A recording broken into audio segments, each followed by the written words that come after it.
Thanks very much for tuning in. I just discovered we have a trailer for Coming to America 2. It's going to be on Amazon Prime Video. I've been skeptical whether this will be successful. I hope it's funnier than hell. I don't know if it can be successful on Amazon Prime Video, especially considering the quality that we expect from Eddie Murphy, from his what we hope is his best, from Coming to America as a follow-up. This is high bar, high marks expected, and results, are they going to be good enough on Amazon Prime, on streaming in general? I don't think so. Skeptical, but it'll be so much nicer to say this should have been released in theaters. We wish this would have had a wide release. We wish this whole lockdown nonsense would have been tossed away. You're ruining an Eddie Murphy moment here. Anyway. Let's take a look at the trailer. You must heed my words before I'm gone, my son. Well, James Earl Jones sounds like James Earl Jones. Sounds old. You will King Joffrey! That's the rose petals again. But the throne must pass to a male heir. Hakim, it appears you have a son. The Lion King moment. Prepare the royal jet. We are going back to America. Oh, hell no, your majesty. He doesn't look that much older. Arsenio, you're looking good. Cool jet, that's awesome. Hey, Tracy Morgan. Hey, Jerry. And Wesley Snipes. Oh, you look good there. Yeah! Oh, yes! And the old guy. Yeah! They are delivering what the audience wants. Good to see you. Well, I be damn. Look who done come up in here. Hey, it's Kunta King Famine and Blood Diamond. Nelson Mandela and Winnie. Those hungry babies with the flies on the face. Hey, oh, that's too much. Now, you stepped over the line. Now, we won't be talking that kind of shit about the hungry babies. You're going to have to get out of my chair. Politically incorrect. So what you doing back here, Hotel Rwanda?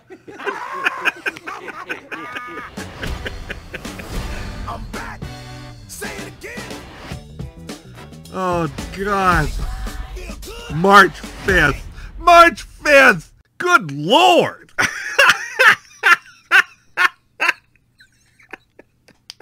I can't help but laugh. It has done exactly what it needs to do. Is anybody who has seen the original movie, especially those of us who saw it in the theater the first time, second time, and the third time, and the fourth time, and the fifth. I worked at a movie theater at the time, and I saw that movie out of order, and it was still fantastically hilarious. I was supposed to preview it with the rest of the theater to make sure that the splices were all good, and with popcorn and drinks and everything else, and I, like an idiot, I was a kid. I had homework to do. Could have had a great time with the whole staff. Honest to God, though, I had a wonderful time watching that movie out of order, and then watching it in order was just as much fun. It kept making me laugh, and to this day, I'll go back and watch that movie. I'll go back and watch Coming to America between now and New Year's, maybe twice. Between now and March, goodness knows I could watch that every month. I'd laugh my ass off. It's phenomenal. Now, is it going to be funny outside the scenes from Mighty Sharp? Is it going to work there? It'll work there. I'm sure they wrote the best material for the barbershop scene, or scenes. Perhaps there's more than one. I'm sure they're all going to have fantastic lines. And Semi and Akeem, they're not going to have great lines. They're not going to be funny in the barbershop. It's all the barbers. The barbers, like last time, are going to be hilarious. It's going to be the same if it works. Will it be They don't need to deliver better. They don't need to deliver, they don't need to turn it into something that Coming to America wasn't and be extremely different. It could. It probably, to be really good, it should. They only need to deliver what we want. Consistently. Having it just in the mighty sharp sketch scenes is one thing. We're going to be pissed. We're going to be very pissed if we sit through a movie and get a great sketch or two great sketches. That's not going to cut it. That's not going to cut it at all. What do we need? Shit. What we need a solid movie. It needs to be as funny, as consistently funny. If it doesn't hit, I don't know. My inclination is to say that Coming to America back in the 80s hit a 10 as far as entertainment, as far as being entertained. I remember it being fairly solid beginning to end.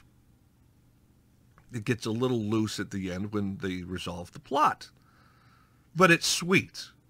So, you got to do that, and you're not going to have solid jokes, bum bum bum bum bum bum bum beginning to end. Blazing Saddles doesn't have bum bum bum bum bum bum bum beginning to end. It gets loose in the third act. Still fun. It's got a sweet ending. Same with another Mel Brooks classic, top of the line, Young Frankenstein. It doesn't go all the way to the end with solid guffaw laughs. The end, the last act, and the last bit, the last ending is funny, but not as great as the rest of the movie. It loosens up. Fewer gags per minute. Not quite, and it's not a heavy criticism of those movies in the slightest.